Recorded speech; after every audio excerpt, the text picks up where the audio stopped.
बारिश में बिना चूल्हे वाली ससुराल में पहली रसोई। दिशा जो कि प्रेग्नेंट थी, वो अपनी नंद काजल के साथ घर के बाहर मिट्टी के चूल्हे पर आंधी तूफान में खाना बना रही होती है और अचानक से तेज बारिश होने लगती है। मुझे लग ही रहा था कि बारिश होगी। काजल, जल्दी से सारा सामान अंदर रखो, मैं चूल्हा बुझाती हूँ। काजल जल्दी से सारा खाना बर्तन लेकर अंदर आती है तो वहीं दिशा मिट्टी का चूल्हा बुझाकर पास में रखी सूखी लकड़ी अंदर लेकर जाती है और वो देखते हैं कि पानी में अर्चना कुछ सूखे उपले भीगते हुए लेकर आ रही है। इस बारिश ने तो दुखी कर दिया। कोई बात नहीं माँ, पर आज खाना बन चुका है। इतना बोलकर काजल जमीन पर चटाई बिछाती है और तभी बारिश में भीगते हुए विनोद, दिवाकर और अमित घर आते हैं। आप सब तो इस बारिश में पूरी तरह से भीग गए हैं। बाहर कितनी तेज बारिश हो रही है। आप सब कपड़े बदल लीजिए। भाभी, हमारे मिट्टी का चूल्हा फिर से गीला हो गया है। अब हमें फिर से ईंट पर रात को खाना बनाना होगा। हम लोग कितने लाचार हैं। इस किराए के एक कमरे के मकान में रह रहे हैं। हमारा परिवार इतना बड़ा है कि हम घर में चूल्हा भी नहीं बना सकते। गांव में जिनके पास पैसे हैं वो तो अब ब्लैक से सिलेंडर ले रहे हैं। काश कि मैं भी ज्यादा पैसा कमाता तो ब्लैक से ही सिलेंडर ले आता। कोई बात नहीं बेटा, तू मेहनत तो कर रहा है ना। भगवान ने चाहा तो हमारे घर में भी गैस चूल्हा होगा। इतना बोलकर पूरा परिवार एक साथ खाना खाता है और अगली सुबह जैसे ही अमित नौकरी पर जाने के लिए तैयार होता है, अचानक से तेज बारिश होने लगती है और इस तेज बारिश और आंधी तूफान में घर के बाहर उन्होंने जो मिट्टी का चूल्हा बनाया था और उस पर तिरपाल लगाया था, वो भी फटकर उड़ जाता है। देवर जी, तेज बारिश के साथ तेज आंधी तूफान भी चल रही है। तिरपाल भी उड़ गया। थोड़ा बारिश को कम हो जाने दीजिए, तभी जाना। मुझे पहले ही निकल जाना चाहिए था। रूपल मेरा इंतजार कर रही होगी। अमित को बेचैनी होने लगती है और वो किसी की नहीं सुनता और बारिश में ही भीगते हुए नौकरी के लिए निकल जाता है। तो वहीं काजल, दिशा और अर्चना देखती है कि उनका मिट्टी का चूल्हा इस बार तेज बारिश आंधी तूफान में टूट चुका है। कुछ देर में जब अमित अपने मालिक के पास पहुंचता है तो राजेश उस पर चिल्लाने लगता है। मैंने तुम्हें ड्राइवर की नौकरी पर इसलिए रखा था कि तुम रोज मेरी बेटी को समय पर कॉलेज छोड़ सको और लेकर आ सको। बाहर इतनी तेज बारिश हो रही है और तुम अब आए हो। तुम्हारी वजह से मेरी बेटी आज कॉलेज के लिए लेट हो गई। पापा, अमित को क्यों डांटते हो? मैंने ही उसे आज लेट आने को कहा था। हमारी टीचर कहीं बाहर गई है, जिस वजह से मैं अपनी पहली लेक्चर नहीं ले रही और इतनी जल्दी कॉलेज जाकर मुझे अच्छा नहीं लगता। और देखो, आज तो बारिश भी हो रही है। रूपल अमित को डांट खाने से बचा लेती है और छाता लेकर कॉलेज के लिए अमित के साथ गाड़ी में बैठकर चली जाती है। तो वहीं ये सब देख शोभा राजेश से बोलती है। सुनील जी, आप इस ड्राइवर को काम से निकाल दीजिए। मुझे कुछ ठीक नहीं लग रहा। आजकल इस वक्त हमारी रूपल इस गरीब ड्राइवर की तारीफ करती है। आज भी देखिए कैसे उसने उसे बचा लिया। हो ना हो इनके बीच कुछ तो चल रहा है। अगर ऐसी बात है तो मैं अभी कोई दूसरा ड्राइवर रख लूंगा। शोभा को अपनी बेटी पर शक हो जाता है और शोभा के कहने पर राजेश एक नया ड्राइवर रख लेता है। तो वहीं घर से थोड़ी दूर जाकर रूपल गाड़ी रुकती है और खुद पीछे की सीट से उतरकर आगे वाली सीट पर बैठ जाती है। तुम हमेशा मुझे बचा लेती हो, पर ऐसा कब तक चलेगा? तुम्हें तो बचाना ही है। आखिर मैं तुमसे प्यार जो करती हूँ। बस थोड़ा सा समय और मौका देखकर मैं पापा को तुम्हारे लिए राजी कर लूंगी, फिर हम लोग साथ में रहेंगे। अमित रूपल को कॉलेज छोड़कर गाड़ी घर रखकर अपने घर जाता है और शाम को जब गाड़ी लेने के लिए राजेश के घर जाता है। देखो, तुम्हारे आते ही बारिश भी शुरू हो जाती है। जाओ तुम इस बारिश में अपने घर। मैंने नया ड्राइवर रख लिया है। अब तुम्हें मेरी बेटी को कॉलेज छोड़ने और लाने की कोई जरूरत नहीं है। पर क्यों मालिक? कहीं सुबह की वजह से तो आप मुझे नौकरी से नहीं निकाल रहे। मालिक, ऐसा मत करो। हम बहुत गरीब हैं, एक कमरे के किराए के घर में रहते हैं। मेरे लिए नौकरी बहुत जरूरी है। मैं आपसे वादा करता हूँ, मालकिन के कहने पर भी लेट नहीं आऊंगा। सुनाई नहीं दिया तुम्हें? मेरे पति ने तुम्हें नौकरी से निकाल दिया है। देख क्या रहे हो?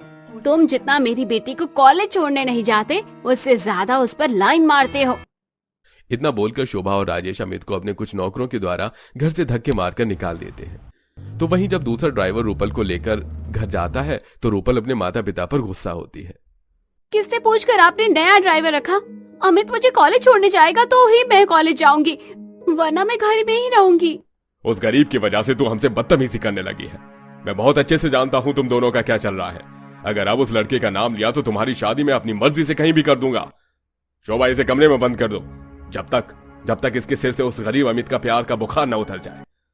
राजेश और शोभा एक बड़ा फैसला लेते हैं और रूपल को घर में बंद कर देते हैं। तो वहीं रूपल खिड़की के जरिए अपने कुछ कपड़े लेकर अमित के घर आती है। मैडम, आप कौन हैं और इतनी बारिश में हमारे घर? भैया, मैं और रूपल एक दूसरे को पसंद करते हैं, पर रूपल तुम यहाँ बारिश में इस समय सब ठीक तो है? हमारे बारे में माँ पापा को पता चल गया है। उन्होंने तुम्हें काम से निकाला और मुझे कमरे में बंद कर दिया। वो लोग मुझ पर अत्याचार कर रहे हैं और मैं यहाँ और नहीं रह पाऊंगी। अगर तुमने मेरा हाथ नहीं थामा तो मैं खुदकुशी कर लूंगी। बेटा, हम माँ बाप हमेशा बच्चों का भला चाहते हैं। तुमने पहले ही एक गलत कदम उठा लिया है, अब जान लेने की बात मत करो। अंकल, अगर आपने भी हमारे रिश्ते को नहीं अपनाया तो मैं सच में मर जाऊंगी। रूपल की बातें सुनकर अमित के घर वाले डर जाते हैं और बारिश रुकते ही मंदिर जाकर उनकी शादी करवा देते हैं। कुछ देर में रूपल अमित शादी करके घर आते हैं और घर आते ही तेज बारिश होने लगती है, जिस घर के बाहर पानी जमा होने लगता है और उस पानी में उनका मिट्टी का चूल्हा भी बह जाता है। पता नहीं भगवान हमसे क्या चाहता है। कल सुबह बहू की पहली रसोई करवानी थी और इस बारिश में हमारा मिट्टी का चूल्हा बह गया। आज तो खाना भी नहीं बना, रात के 8 बज गए हैं। अपनी बिना चूल्हे की रसोई देखकर रूपल और परेशान हो जाती है। उसे भूख लगने लगती है। 10 बजे बारिश बंद होती है और वो देखती है कि उसकी सास और जेठानी ऐसी हालत में घर के बाहर ईंट लगाकर खाना बना रही हैं। किसी भी वक्त दोबारा बारिश हो सकती है, आप अंदर खाना बना लो। रूपल, अंदर जगह नहीं है। एक कमरे का ससुराल है और पर्दा लगाकर हमने अपने रहने की व्यवस्था कर रखी है। मुझे तो तुम्हारी चिंता हो रही है, कल तुम्हारी पहली रसोई कैसे होगी। बिना चूल्हे की रसोई देखकर रूपल काफी परेशान होती है और सुबह उठकर वो मिट्टी के चूल्हे पर खाना बनाने की कोशिश करती है और धुएं की वजह से उसे खांसी होने लगती है। साथ ही बारिश होने की वजह से उसे अपने पूरे परिवार के साथ सारा सामान घर में लेकर जाना पड़ता है और तभी वहां राजेश आता है। पापा, आप यहाँ पर? मैं आपके साथ कहीं नहीं जाऊंगी। कल ही हमारी शादी हुई है, आज मेरी पहली रसोई है। आप यहाँ से जाओ।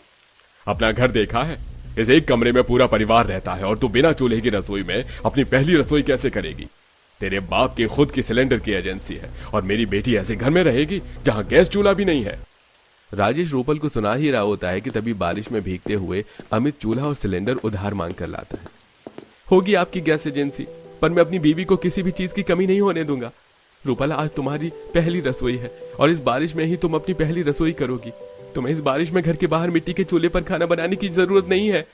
माँ, आप ही सामान थोड़ा एडजस्ट कर दो। मैं एक दिन के लिए चूल्हा सिलेंडर उधार मांग कर लाया हूँ।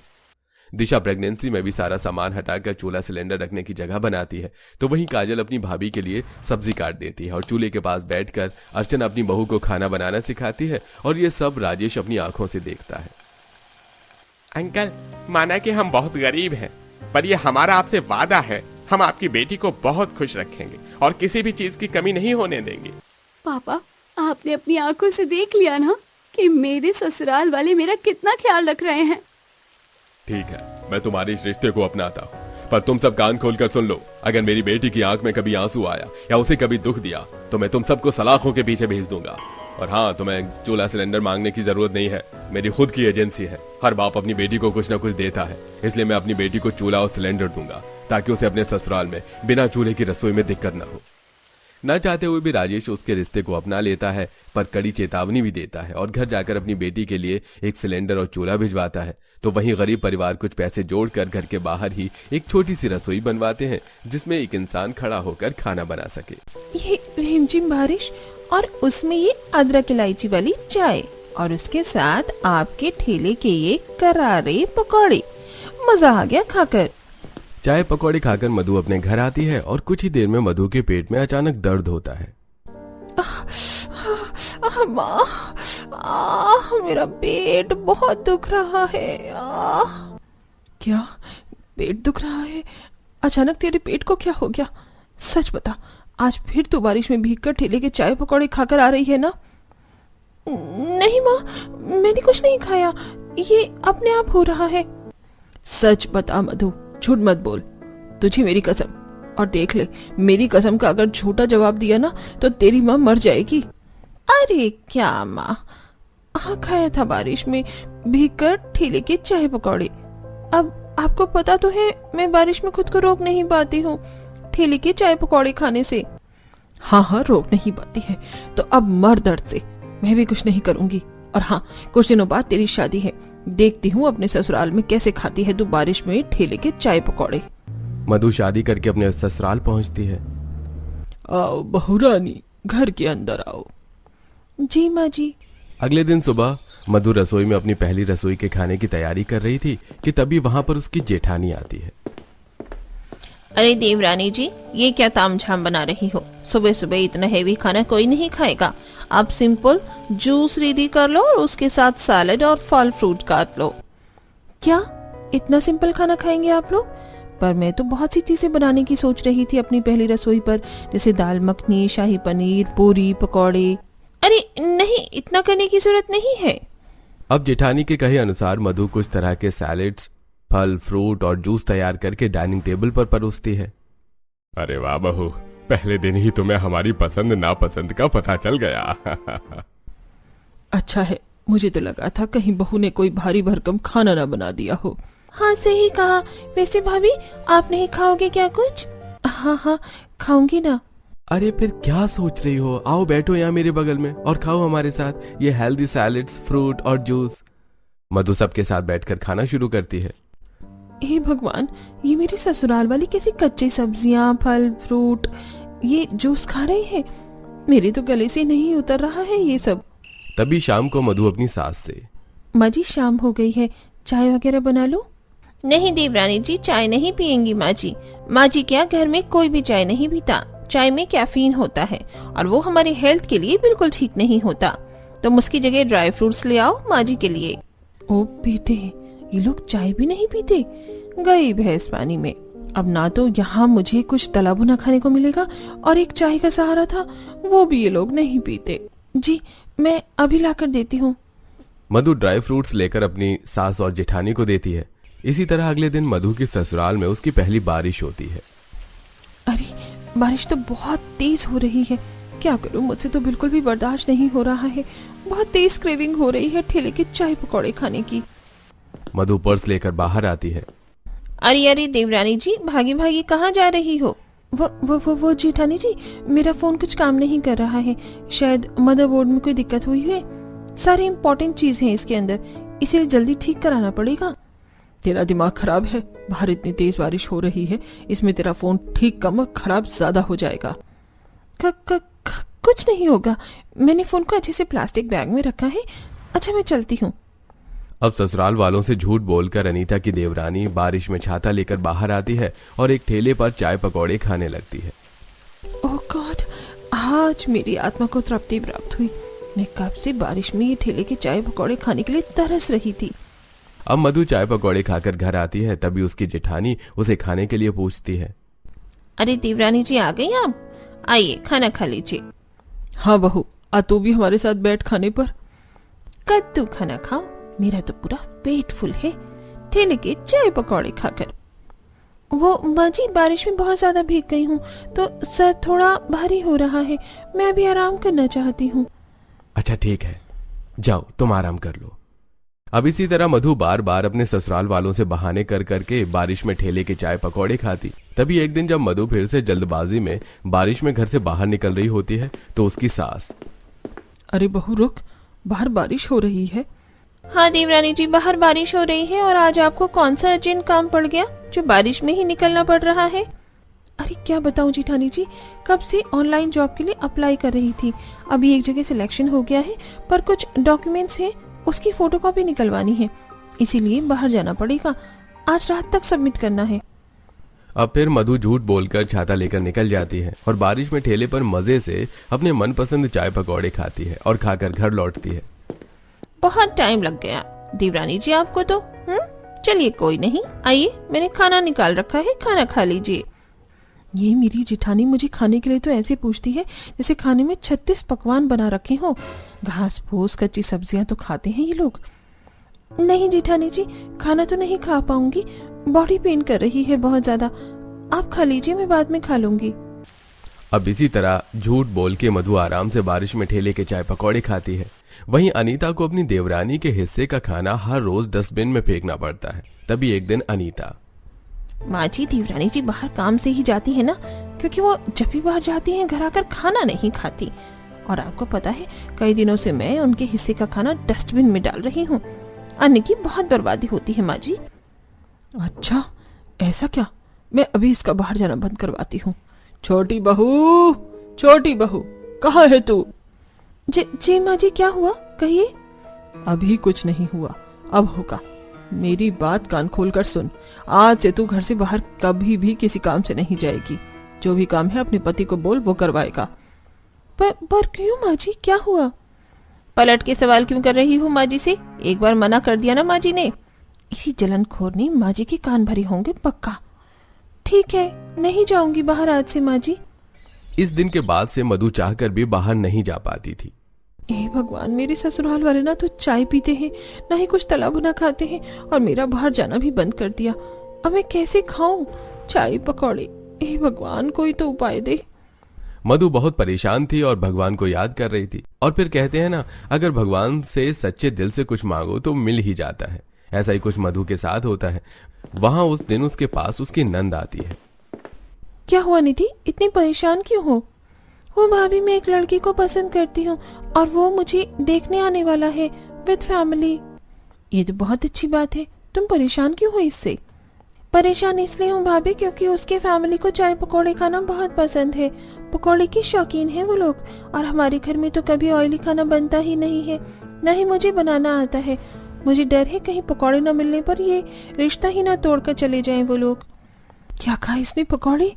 यही अच्छा मौका है।